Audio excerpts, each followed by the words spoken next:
കുഞ്ഞിച്ചു മിനാസൻ welcome back to another video. ഞാൻ നിങ്ങളുടെ സ്വന്തം എക്സ്ട്രാ കോമിക് ആൻഡ് നമ്മൾ ഇന്ന് നോക്കാൻ പോകുന്നത് നാനോ മെഷീൻ മാൻഹോയുടെ എപ്പിസോഡ് 7 മലയാളം മാൻഹോ എക്സ്പ്ലനേഷനാണ്. ഗൈസ്, നിങ്ങൾ ഈ വീഡിയോ ആദ്യമായിട്ടാണ് കാണുന്നതെങ്കിൽ നാനോ മെഷീൻ്റെ ഇതിനു മുമ്പിട്ട എല്ലാ വീഡിയോസും കണ്ടിട്ട് മാത്രമേ ഈ ഒരു വീഡിയോ കാണാൻ പാടുള്ളൂ, അല്ലെങ്കിൽ നിങ്ങൾക്ക് പല കാര്യങ്ങളും സ്കിപ്പ് ആകുന്നതായിരിക്കും. സോ വീഡിയോ ഇഷ്ടപ്പെട്ട് കഴിഞ്ഞാൽ ലൈക്ക് ചെയ്യാനും സബ്സ്ക്രൈബ് ചെയ്യാനും നിങ്ങളുടെ കൂട്ടുകാർക്ക് റെക്കമെൻഡ് ചെയ്യാനും മറക്കണ്ട കേട്ടോ. നിങ്ങൾ സബ്സ്ക്രൈബ് ചെയ്ത് നമ്മളൊന്ന് സപ്പോർട്ട് ചെയ്താൽ മാത്രമേ നമുക്ക് വീണ്ടും മുന്നിലേക്ക് പോകാനായിട്ട് പറ്റത്തുള്ളൂ.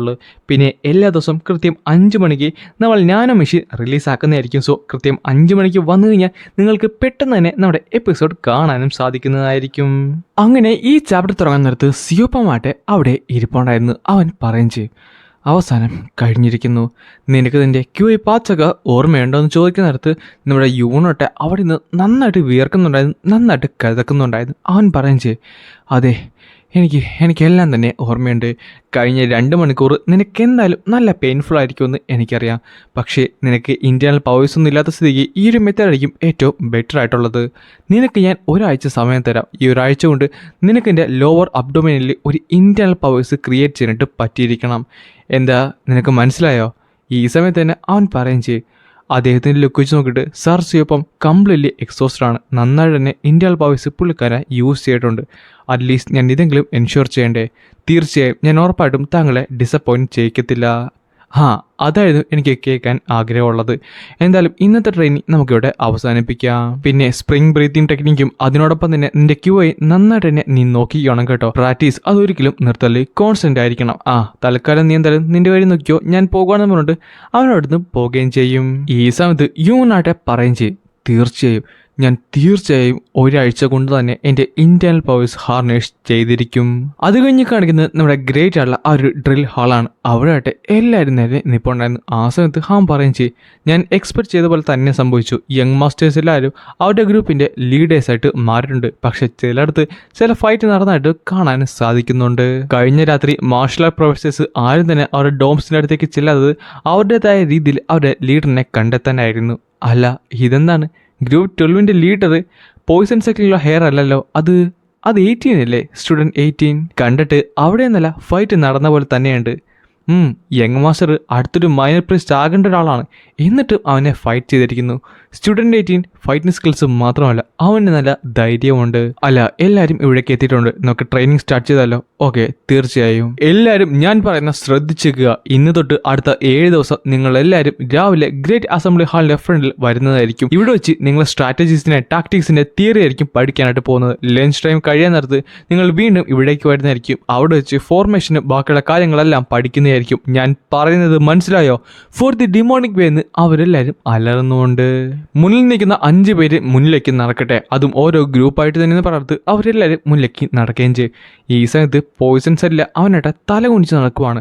നീ ശരിക്കും ഒരു വിഡ്ഢിയാണല്ലേ? എനിക്ക് വിശ്വസിക്കാൻ സാധിക്കുന്നില്ല. ഒരു പ്യുവർ കിക്ക് സൈഡിൽ വരുത്താൻ നിങ്ങളുടെ ടീം ലീഡറായെന്ന്. മുഖിയം, എനിക്കറിയാമായിരുന്നു നിങ്ങൾ പോയിസൺ സെറ്റിന് പോയിസൺ ഇല്ലെങ്കിൽ ഒന്നും ചെയ്യാൻ സാധിക്കത്തില്ലെന്ന്. അല്ലെങ്കിൽ നിൻ്റെയൊക്കെ അവസ്ഥ അതാടാ. ഈ നായകളുടെ താഴത്ത് നിങ്ങൾ വാലാട്ടിക്കൊണ്ട് ഇരിക്കേണ്ടി വരും. നോയെന്നും പറയാനടുത്ത് അവന് ശരിക്ക് ദേഷ്യം വരുന്നുണ്ടായിരിക്കുന്നു. പേഗ്ജി, പ്യുവർ സെറ്റിലുള്ള നായെ, നീ കണ്ടോ? നിനക്ക് എത്ര ധൈര്യം കണ്ടിട്ടാണ് നീ എന്നെ ഇൻസൾട്ട് ചെയ്തത്. നീ തന്നെ എൻ്റെ മുമ്പിൽ നിന്ന് മാറിത്തരും. നീ ഇപ്പം നിൻ്റെ ലീഡർ എന്ന പദ്ധതി ശരിക്കും എൻജോയ് ചെയ്തോ? നീ തന്നെ എൻ്റെ അടുത്ത് തിരിച്ചു വരുന്നത് ഞാൻ കാണിച്ചു തരാടാ. അത് കഴിഞ്ഞ് കാണിക്കുന്നത് അന്നേ ദിവസം വൈകുന്നേരമായുള്ള നമ്മുടെ സ്റ്റുഡൻറ്റ് ഡോർമെട്രിയാണ്. Student 3 for the demonic way. Professor, ഞാൻ എങ്ങനെയാണ് താങ്കളെ ഹെൽപ്പ് ചെയ്യേണ്ടത്? നിൻ്റെ ഇന്നത്തെ ഫോർമേഷൻ ട്രെയിനിങ് എനിക്ക് നന്നായിട്ട് തന്നെ ഇഷ്ടപ്പെട്ടു. Thank you professor. പിന്നെ സ്റ്റുഡൻറ്റ് 7 പറ്റി നീ ചോദിച്ചില്ലായിരുന്നോ? അവനടുത്ത 2 ആഴ്ചത്തേക്ക് ഇവിടേക്ക് വരുന്നില്ല. 2 ആഴ്ച ഇൻഫോർമലായിരിക്കും അവൻ കിടക്കാനായിട്ട് പോകുന്നത്. 2 ആഴ്ചയോ?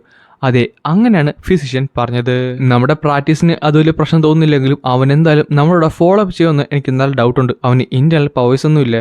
അതുകൊണ്ട് തന്നെ എല്ലാ ദിവസവും അവനെ പോയി കണ്ട് ഞാൻ എന്തായാലും അവന് ലെസൺസ് പറഞ്ഞു കൊടുക്കാനായിട്ട് തീരുമാനിച്ചിട്ടുണ്ട്. എന്തായാലും ഇപ്പം നിങ്ങൾ എല്ലാവരും ഫ്രീ അല്ലേ? പോയിരുന്ന് ബാക്കിയുള്ളത് നോക്കിയോ. പിന്നെ നന്നായിട്ട് തന്നെ പഠിക്കുന്നവരുണ്ട്, അവരെടുത്ത് പോവുകയും ചെയ്യും. ഫോർ ദി ഡിമോണിക് വേ എന്ന് പറഞ്ഞിട്ട് അവന് നന്നായിട്ട് ദേഷ്യം വരുന്നുണ്ടായിരുന്നു. പിന്നെ കാണിച്ചത് ആ റൂമും ചവിട്ടി പുറന്ന് അവനകത്തേക്ക് കയറിയതാണ്. അതാ മുഖിയമ്മല്ലേ? എടാ മിണ്ടാതിരി, അവന് വല്ല വട്ടായി കഴിഞ്ഞാൽ പിന്നെ എന്ത് ചെയ്യുമെന്ന് പറയാൻ പറ്റത്തില്ല. നായേ 2 ആഴ്ചയോ? നീ എന്താണ് ഈ പറഞ്ഞത്? ഫിസിഷ്യൻ പറഞ്ഞതല്ലേ, ചിലപ്പോൾ അത് സത്യമായിരിക്കും. പറഞ്ഞത് സ്റ്റുഡൻറ്റ് 18 അല്ല, ജാങ് ഹിയോൺ ആയിരുന്നു. പുള്ളിക്കാരൻ സ്റ്റെൽത്ത് സെറ്റിലെ ഒരാൾ തന്നെയായിരുന്നു. പിന്നെ നിനക്ക് തോന്നുന്നുണ്ടോ അവൻ വെറും ഒരു അഭിനയക്കാരനാണ്, അവൻ അഭിനയിച്ച് അവിടെ കിടക്കുവാണ്. ആ നായ അവൻ എൻ്റെ ഗ്രൂപ്പിൽ ആലോചിക്കുന്നത് തന്നെ എനിക്ക് ശരിക്കും പൊളിയുന്നുണ്ട്. ഞങ്ങളോട് താങ്കളൊന്ന് സാവധാനിക്കൂ, ഞാനൊരു ഐഡിയ പറഞ്ഞിട്ട് എന്ന് പറഞ്ഞ് അവനായിട്ട് ഒരു ഐഡിയ പറഞ്ഞു കൊടുക്കുകയും ചെയ്യും. ഹാ ഇതെന്തായാലും കൊള്ളാലോ. അങ്ങനെ 4 ദിവസം കഴിഞ്ഞ് പോയിട്ടുണ്ട്. ഫിസിഷ്യൻ ബേക്കയുടെ നന്നായിട്ട് ഉറക്കം വന്നിട്ട് അവിടെ ഇരിക്കുമായിരുന്നു. ദേ ഇന്ന് 5ാമത്തെ ദിവസമായി, എനിക്ക് ഒറ്റൊരു പേഷ്യൻറ്റിനെ പോലും കിട്ടിയിട്ടില്ല. ഞാൻ ശരിക്കും ബോറടിച്ച് ഇവിടെ കിടക്കുവാണ്. ഇവനല്ലാതെ മറ്റാരും ഇവിടേക്ക് എന്താണ് വരാത്തത്? കോപ്പെന്ന് പറഞ്ഞപ്പോഴാണ് പെട്ടെന്ന് ഒരു സൗണ്ട് കേട്ട് അവൻ തിരിഞ്ഞ് ഓടിച്ചു നോക്കിയത്. എന്ത് പറ്റി? ഫിസിഷ്യൻ ബേക്ക് ഒരു സ്റ്റുഡൻറ്റിന് ചെറിയൊരു അപകടം ഉണ്ടായിട്ടുണ്ട്. സോ ഇവൻ എത്രയും പെട്ടെന്ന് തന്നെ ട്രീറ്റ് ചെയ്യേണ്ടെന്ന് പറഞ്ഞിട്ട് അവൻ നന്നായിട്ട് ബ്ലീഡ് ചെയ്യുന്നുണ്ടായിരുന്നു. അങ്ങനെയുണ്ട്, അടുത്ത ബെഡിലായിട്ട് കിടത്തിക്കാന്ന് പറഞ്ഞിട്ട് പുള്ളിക്കാരൻ വഴി കാണിച്ച് കൊടുക്കുകയും ചെയ്യും. താങ്കൾ ഓൾറെഡി അവനെ ട്രീറ്റ് ചെയ്ത് കഴിഞ്ഞോ? താങ്കൾ ശരിക്കും ഒരു അമേസിംഗ് ഉള്ള ഫിസിഷ്യൻ തന്നെയാണ്. അങ്ങനെയൊന്നും പറയുന്നും വേണ്ട, ഇതൊക്കെ എന്ത്? അല്ല ഇവന്റെ അവസ്ഥ എങ്ങനെയാണ്, മോശമാണോ? വലിയ കുഴപ്പമൊന്നുമില്ല. സോഴ്സ് എന്നാലും അവൻ്റെ ഞരമ്പൊന്നും മുറിച്ചിട്ടില്ല. അവൻ ശരിക്കും ലക്കിയാണ്. ഇപ്പോഴാണ് ഒന്ന് സമാധാനമായത്. ഒന്ന് ആലോചിച്ചൊക്കെ, ഈ പിള്ളേരുടെ എല്ലാവരുടെ ഉത്തരവാദിത്തം എൻ്റെ തലക്ക് മേലാണുള്ളത്. ഓൾറെഡി ഒരാൾ ഇവിടെ കിടക്കുവാണ്, അതിനിടക്ക് എൻ്റെ ഗ്രൂപ്പിൽ നിന്ന് അടുത്തൊരാൾ ഇവിടേക്ക് വന്നിരിക്കുന്നു. ഞാനവനെ സ്റ്റിച്ച് ചെയ്തതന്നേ ഉള്ളൂ, പക്ഷേ അവൻ്റെ വൂൺസ് അത്യാവശ്യം ഡീപ്പ് തന്നെയാണ്. എങ്ങനെ പോലും കുറച്ച് ദിവസം അവനിവിടെ കിടക്കേണ്ടി വരും. അങ്ങനെയാണോ? പക്ഷേ സ്റ്റുഡൻറ്റ് 7ൻ്റെ അത്രയൊന്നും വേണ്ട കേട്ടോ, ഇവനൊരു 3 ദിവസം കിടന്നാൽ മതിയായിരിക്കും. 3 ദിവസമെങ്കിൽ 3 ദിവസം. ഞാൻ എന്തായാലും ഉച്ച കഴിഞ്ഞ് ട്രെയിൻ സെറ്റിന് അറ്റൻഡ് ചെയ്യാനായിട്ട് പോകുവാണ്. പിന്നെ സ്റ്റുഡൻറ്റ് 23നെ ഞാൻ താങ്കളുടെ കയ്യിൽ ഏൽപ്പിക്കുമെന്ന് പറഞ്ഞിട്ട് അവനടുന്ന് നടന്ന് പോവുകയും ചെയ്യും. കോപ്പ് എനിക്ക് വിശ്വസിക്കാൻ സാധിക്കുന്നില്ല, എൻ്റെ ടീമിന് ഇതെന്തൊക്കെയാണ് പറ്റുന്നത്. അങ്ങനെ അന്നേ ദിവസം രാത്രിയായി. പെട്ടെന്നായിരുന്നു അന്നേരെ എഴുന്നേറ്റത്. എന്നിട്ട് പതുക്കെ നടന്ന് അടുത്തുണ്ടായിരുന്ന ആ വെപ്പൺസൊക്കെ ഇരുന്ന സ്ഥലത്തേക്ക് ചെന്ന് അവിടുന്ന് ഒരു കത്തി എടുക്കുകയും ചെയ്യും. എന്നിട്ട് പറയുകയും ചെയ്യും, ഞാൻ എന്തായാലും എൻഷുർ ചെയ്യേണ്ടത് അവന് നടക്കാൻ പറ്റത്തില്ലെന്നല്ലേ. ഞാൻ ഈ ചെയ്യുന്നത് നമ്മുടെ ഗ്രൂപ്പിന് വേണ്ടിയാണ്, നിനക്ക് മനസ്സിലാകുമെന്ന് വിശ്വസിക്കുന്നു. എന്നോട് ക്ഷമിക്കണം, നീ എന്നെ വെറുക്കില്ലെന്നും പറഞ്ഞിട്ട് അവൻ്റെ കാലിൻ്റെ പുറമുള്ള ഞരമ്പ് മുറിക്കാനായിട്ട് പോയ അടുത്ത സെക്കൻഡിലാണ് ഒരു വലിയ കറണ്ട് അടിച്ച് അവൻ്റെ കീഴിൽ തന്നെ പോണത്. അവൻ്റെ തലയിലുണ്ടായിരുന്ന മുടി വരെ ഊരി പോകുന്നുണ്ടായിരുന്നു. ഈ സമയത്ത് അവനായിട്ട് പതുക്കെ കണ്ണു തുറക്കുകയും ചെയ്യും. എനിക്ക് തോന്നിയായിരുന്നു ഇത് തന്നെ സംഭവിക്കുമെന്ന്. പിന്നെ കാണിക്കുന്നത് അവൻ പെട്ടെന്ന് കണ്ണു തുറന്നതാണ്. അല്ല എനിക്കെന്തു പറ്റി? എൻ്റെ ബോധം പോയതാണോ? അല്ല ആരാണ് എന്നോട് പൂട്ടിയിട്ടിരിക്കുന്നത്? ഇതെന്താണ്? ആരാണ് നീ? ഈ സമയത്താണ് പെട്ടെന്ന് ആ കർട്ടൻ അവൻ മാറ്റി നോക്കുന്നത്. അതീ ഞാനാണ് മൊട്ടെ. നീ എങ്ങനെയാണ് ഇത് ചെയ്തത്? ഞാൻ എങ്ങനെയാണ് ചെയ്തെന്നോ? നീ എന്നെ അറ്റാക്ക് ചെയ്യാനായിട്ട് വന്നു, ഞാൻ നിന്നെ നോക്കൗട്ട് ചെയ്തു, പിന്നെ ഞാൻ നിന്നെ കെട്ടി നിന്റെ ബെഡിൽ കൊണ്ടുപോയിട്ടു മൊട്ടെ. ഇവൻ എന്നെ അടിച്ചെൻ്റെ ബോധം കെടുത്തിയെന്നോ? അല്ല ഇവൻ ശരിക്കും ഇഞ്ചേർഡ് അല്ലായിരുന്നു, ഇവന് വലിയ കുഴപ്പമൊന്നുമില്ലല്ലോ.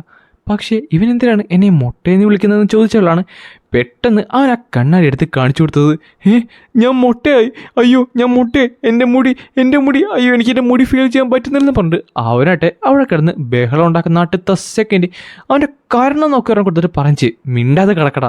പക്ഷേ ആ ഒരു അടികാരം തന്നെ അവൻ്റെ ബോധം പോയിരുന്നു. അങ്ങനെ കുറച്ചധികം സമയത്തിന് ശേഷം അവൻ വീണ്ടും പതുക്കെ കണ്ണ് തുറക്കും. നീ ഇപ്പോഴാണ് ഒന്ന് കാം ഡൗൺ ചെയ്തത്.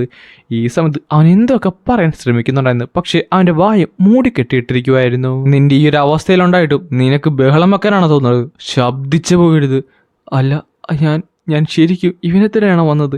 ഞാൻ അന്ന് അക്കാഡമിയിലെ എൻട്രൻസ് വെച്ച് കണ്ടപ്പോൾ ഇവന് ശരിക്കും ഒരു പാവപ്പെട്ട കുട്ടിയായിരുന്നല്ലോ. പക്ഷേ ഇപ്പം എന്താണ് ഇവന് ഇത്രയും ഭയാനകമായിട്ടുള്ളത്? ഇവൻ ശരിക്കും ആരാണ്? നിനക്കറിയാവോ, സത്യം പറഞ്ഞാൽ ഞാനിത് എത്ര തവണ സർവേ ചെയ്തിട്ടുണ്ടെന്ന്. എന്താണ് ഈ പറയുന്നത്? നിന്നെപ്പോലുള്ള പല നായകളും എന്നെ അസാസിനേറ്റ് ചെയ്യാനായിട്ട് വന്നിട്ടുണ്ട്. അത് പോയിസൺ യൂസ് ചെയ്തും പിന്നെ ഇങ്ങനെ വരാനായിട്ടുണ്ട്.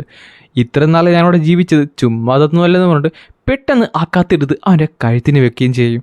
എന്നിട്ട് പറയും ചെയ്യും, നീ എന്തായാലും ഇത് എൻ്റെ മേത്ത് യൂസ് ചെയ്യാനായിട്ടല്ലേ വന്നത് മൊട്ടെ. പക്ഷേ ഇതെന്തുമാത്രം വേദന നിനക്ക് തിരിച്ചു തരുമെന്ന് വല്ല ഐഡിയ ഉണ്ടോ? വേണമെന്നുണ്ടെങ്കിൽ എനിക്ക് മൊട്ടേനെ കൊല്ലാനും പറ്റും. സോ പറ, ആരാണ് ഇത് ഓർഡർ ചെയ്തത്? ഈ സമയത്ത് അവൻ എന്തോ ഒന്ന് സംസാരിക്കാനായിട്ട് നോക്കുന്നുണ്ട്. ഞാൻ ഇപ്പോഴാണ് ഓർത്തെന്ന് പറഞ്ഞിട്ട് പെട്ടെന്ന് അവൻ്റെ വായിലുള്ള ആ ഒരു കയറ് വലിച്ചൂരുകയും ചെയ്യും. ഇനി പറ, ആരാണ് ഓർഡർ ചെയ്തത്? നിനക്ക് തോന്നുന്നുണ്ടോ ഞാനത് പറയുമെന്ന്? എന്താടാ നിനക്ക് തോന്നുന്നുണ്ടെന്ന് ഞാനത് പറയുമെന്ന്? നിനക്കറിയാലോ ഇവിടെ വെച്ച് ഒരിക്കലും നിനക്കെന്നെ കൊല്ലാനായിട്ട് സാധിക്കത്തില്ല. എനിക്കും കുറച്ചധികം റൂൾസ് അറിയാൻ കേട്ടോ. ഈ അക്കാഡമിയുടെ റൂൾസ് വെച്ച് നോക്കാത്തത് നിനക്കെന്നെ കൊല്ലാനും പറ്റത്തില്ല, കൊന്നു കഴിഞ്ഞാൽ നിനക്ക് സമാധാനത്തോടെ ഇവിടെ ഇരിക്കാനും പറ്റത്തില്ല. അപ്പോൾ ഇത് വർക്കാവുമെന്ന് തോന്നുന്നില്ലല്ലോ. പിന്നല്ലാതെ നിനക്ക് എന്തെങ്കിലും വേണമെന്നുണ്ടെങ്കിൽ നീ എന്നെ വല്ല ടോർച്ചർ ചെയ്യണം, പക്ഷേ എങ്കിലും ഞാനൊന്നും നിന്നോട് പറയാനായിട്ട് പോകുന്നില്ല. നിനക്ക് തോന്നുന്നുണ്ടോ നിനക്ക് എന്നെ ഓവർ പവർ ചെയ്യാനുള്ള ശക്തി ഉണ്ടെന്ന്? എങ്കിൽ നിനക്ക് തെറ്റിയടാ. അത് കൊള്ളാം, നിന്നെ ടോർച്ചർ ചെയ്താൽ മതിയല്ലേ, എങ്കിൽ ഇത് കൊള്ളാമെന്ന് പറഞ്ഞിട്ട് പെട്ടെന്ന് അവൻ്റെ വായിലേക്ക് ആ തുണി വീണ്ടും തിരുക്കി വെക്കും. നീ ഒന്ന് വെയിറ്റ് ചെയ്യുക കേട്ടോ, ഞാനിപ്പോൾ വരാമെന്ന് പറഞ്ഞിട്ട് അവനോട് ഇത് പോവുകയും ചെയ്യും. എന്നിട്ട് ഒരു സാധനമായിട്ട് തിരിച്ചു വരുന്നുണ്ട്. സത്യം പറഞ്ഞാൽ ഇതെൻ്റെ വീട്ടിലൊന്നും അധികമില്ല, പക്ഷേ ഇവിടെ വെച്ച് കിട്ടിയത് നന്നായി. അത് അക്യുപഞ്ചറിൻ്റെ നീഡിൽസ് അല്ലേ, ഇവൻ ഇത് വെച്ച് തന്നെ ചെയ്യാനായിട്ട് പോകുന്നു. ഈ സമയത്ത് അവൻ വളരെയധികം വൾഗറായിട്ട് ഒരു ചിരി അങ്ങോട്ട് ചിരിക്കുകയും ചെയ്യും. അത് കണ്ടപ്പോൾ തന്നെ ആശാന് മനസ്സിലായി ഇത് അപകടമാണെന്ന്. നീ ഒന്ന് അടങ്ങി കിടന്നേ, നീ ഇത്ര പേടിക്കേണ്ട കാര്യമൊന്നുമില്ല. അല്ല, ഇവനെങ്ങനെയാണ് ഇതൊക്കെ ചെയ്യുന്നത്? ഇവൻ ഇത്ര മാർഷൽ ആർട്സ് ഒന്നും പഠിച്ചിട്ടില്ലല്ലോ, പക്ഷേ ഇവനെങ്ങനെയാണ് ഇത്ര സ്ട്രോങ് ആയിട്ടുള്ളത്? അല്ല, ഇവനെന്തിനാണ് എൻ്റെ വിരലെടുക്കുന്നത്? എടാ പിന്നെ ഇത് ചെറുതായിട്ട് വേദനിക്കുന്നു പറഞ്ഞിട്ട് ആ ഒരു നീഡിലാട്ടെ അവൻ്റെ നഖത്തിൻ്റെ ഇടയിലേക്ക് അവൻ കുത്തി ഇറക്കും. വേദന കൊണ്ടാട്ടെ അവൻ ഉച്ചത്തിൽ കിടന്ന് നിലവിളിക്കാൻ നോക്കുന്നുണ്ടെങ്കിൽ അവൻ്റെ വായിൽ ആ കെട്ടുള്ളത് കാരണം തന്നെ ഒന്നും ചെയ്യാൻ പറ്റുന്നില്ലായിരുന്നു. അടുത്ത നീഡിലെടുത്തിട്ട് പറയും ചെയ്യും, അല്ല നീ ബഹളം വെക്കല്ലേ, ഇനിയും ഉണ്ടെന്ന് പറഞ്ഞിട്ട് വീണ്ടും കുത്തും. അവനാട്ടെ ആ വേദന ഒന്നും തന്നെ സഹിക്കാൻ പറ്റുന്നില്ലായിരുന്നു. മതി, നിർത്ത്, എനിക്ക് വേദനിക്കുന്നു പറഞ്ഞിട്ട് അവനാട്ടെ അവിടെ കിടന്ന കരയുവാണ്. പക്ഷേ ഒന്നും തന്നെ ചെയ്യാൻ പറ്റുന്നില്ല. നീ പേടിക്കണ്ട, ഇതെല്ലാം ഒരു തുടക്കം മാത്രമല്ലേ, എൻ്റെ ദേഷ്യം പോകുന്നവരെ നീ ഇതെല്ലാം സഹിക്കണമെന്ന് പറഞ്ഞിട്ട് അവൻ അവിടെ ടോർച്ചർ ചെയ്ത് നശിപ്പിക്കുവാണ്. പിന്നെ കാണിക്കുന്നത് അവൻ്റെ കൈയാണ്. ആ കയ്യിൽ പല സ്ഥലത്തും സൂചികൾ കുത്തി ഇറങ്ങി കിടപ്പുണ്ടായിരുന്നു. പെട്ടെന്നായിരുന്നു അവൻ്റെ കണ്ണ് തുറന്നത്. അവൻ ഞെട്ടി എണീക്കുകയും ചെയ്തു. ഇത് ശരിക്കും വേദനിക്കുമെന്ന് തോന്നുന്നു, നീ ഓൾറെഡി 2 തവണ ബോധം കിട്ടി വീണിട്ടുണ്ട്. ഇനി എന്തായാലും നിൻ്റെ അടുത്ത കൈ തരാമെന്ന് പറഞ്ഞപ്പോഴാണ് പെട്ടെന്ന് അവൻ തലയിട്ടാട്ടിയത്. നീണ്ടാ വേണ്ടെന്നും പറഞ്ഞിട്ട് നീ എന്താ സംസാരിക്കാനായിട്ട് പോകുവാണോ? മര്യാദക്ക് നേരത്തെ തന്നെ ഇത് പറഞ്ഞാൽ പോരാന്നാ, എന്നെയും കഷ്ടപ്പെടുത്തി നീ ശരിക്കും കഷ്ടപ്പെട്ടു. ഇവന് ശരിക്കും എന്തോ വട്ടുണ്ട്. ഉള്ള കാര്യം അങ്ങനെ പറഞ്ഞില്ലെങ്കിൽ ഇവൻ ഉറപ്പായിട്ടും എന്നെ ടോർച്ചർ ചെയ്യുന്നതായിരിക്കും. അങ്ങനെയാണെങ്കിൽ ഞാൻ ആദ്യം ഒരു ഹാൻഡിക്യാപ്പായിട്ട് മാറും. അത് പാടില്ല. മറ്റുള്ള പ്രശ്നങ്ങളൊക്കെ പിന്നെ, ആദ്യം എൻ്റെ കാര്യം. ഞാൻ പറയട്ടെ, അത് മുഖിയമല്ലായിരുന്നോ? നിനക്കറിയാമായിരുന്നോ? അല്ല, നീ എന്താ അത്രയും ക്യൂരിയസ് ആണോ? അതെ സാർ, താങ്കൾക്ക് എങ്ങനെയാണ്? അത് പിന്നെ എൻ്റെ അമേസിങ് ആയുള്ള ഒരു കൈൻഡ്നെസ് ഉള്ള ലീഡറല്ലേ ഈ മുഖിയമെന്ന് പറയുന്നത്. അവൻ കാരണം തന്നെ പ്രൊഫസേഴ്സ് എല്ലാ ദിവസവും രാവിലെ വന്ന് എന്നെ ട്രെയിൻ ചെയ്യാറായിട്ടുണ്ട്. എനിക്ക് മനസ്സിലായി ഞങ്ങൾ എന്തായാലും ഒരു ഗ്രൂപ്പിൽ തന്നെയാണുള്ളതെന്ന്. പക്ഷേ അവനെന്തായാലും എന്നെ വെറുതെ വിടാനും തോന്നുന്നില്ല. പിന്നെ സ്റ്റുഡൻറ്റ് 23 ഹിയോബോങ്, നീ എന്തായാലും പെട്ടിട്ടുണ്ട്. കോപ്പ്, ഏത് നാറിയാണ് പറഞ്ഞത് ഇവൻ വേറെ ഒരു ലൂസി ഫൈറ്ററാണെന്ന്? ഇവൻ ശരിക്കും ഒരു മോൺസ്റ്ററാണ്, കംപ്ലീറ്റ് മോൺസ്റ്റർ. അവൻ ഇത്ര നാൾ അവൻ്റെ ദേഷ്യവും അഗ്രഷനും എല്ലാം പാത്ത് വെച്ചിരിക്കുമായിരുന്നു. അവൻ്റെ സ്കിൽസ് വരെ. എങ്ങനെ ഇനി ഫൈറ്റ് ചെയ്യാനും കൂടെ പഠിച്ചു കഴിഞ്ഞാൽ ഈ സ്ഥലം തന്നെ അവൻ തലകുത്തനെ മാറ്റിയിരിക്കും. എനിക്കെന്തായാലും എൻ്റെ കണ്ണടഞ്ഞടഞ്ഞു പോകണം, ഉറക്കം വരുന്നുണ്ട്. തൽക്കാലം ഇന്നത്തേക്ക് ഇത് മതി. ശരിക്കും പിന്നെ വേറൊരു കാര്യം സാർ, എനിക്ക് മനസ്സിലായി. ഞാൻ സാറിന് വാക്ക് തരുവാണ്, ഇവിടെ നടന്ന ഒന്നും ഞാൻ പുറത്ത് പറയത്തില്ല. അതെന്തായാലും കൊള്ളാം സാർ, എന്നോട് ക്ഷമിക്കണമെന്ന് പറഞ്ഞിട്ട് ആ തല നീളത്തിട്ട് അടിക്കുകയും ചെയ്യും. ഈ സമയത്താണ് തൻ്റെ കൈ അവൻ പതുക്കെ മുകളിലേക്ക് പൊക്കിയത്. ഇവനിതെന്ത് ചെയ്യാൻ പോകുകയെന്ന് പറയുന്നതിന് മുമ്പ് തന്നെ ഹിയോബോങ്ങിൻ്റെ തല നോക്കി ഒരു കുത്തുവെച്ച് കൊടുക്കുകയും ചെയ്യും. അവനിപ്പോൾ പാരാലിസിസ് പോയിന്റ് അല്ലേ യൂസ് ചെയ്തത്? ഇവൻ ശരിക്കും ഞാൻ വിചാരിച്ചതുപോലെയല്ല. ഇവന് ഇന്റേണൽ പവേഴ്സിലെന്ന് ആരാണ് പറഞ്ഞതെന്നും പറഞ്ഞ് അവൻ ബോധം കെട്ട് താഴത്തേക്ക് വീഴാൻ പോയപ്പോഴാണ് അവൻ്റെ ആ രൂപം ശരിക്കും കണ്ടത്. ഇവൻ ഞങ്ങളെല്ലാവരെയും പറ്റിക്കുമായിരുന്നു എന്ന് പറഞ്ഞുകൊണ്ടാണ് ഈ ഒരു ചാപ്റ്റർ ഇവിടെ അവസാനിക്കുന്നത്.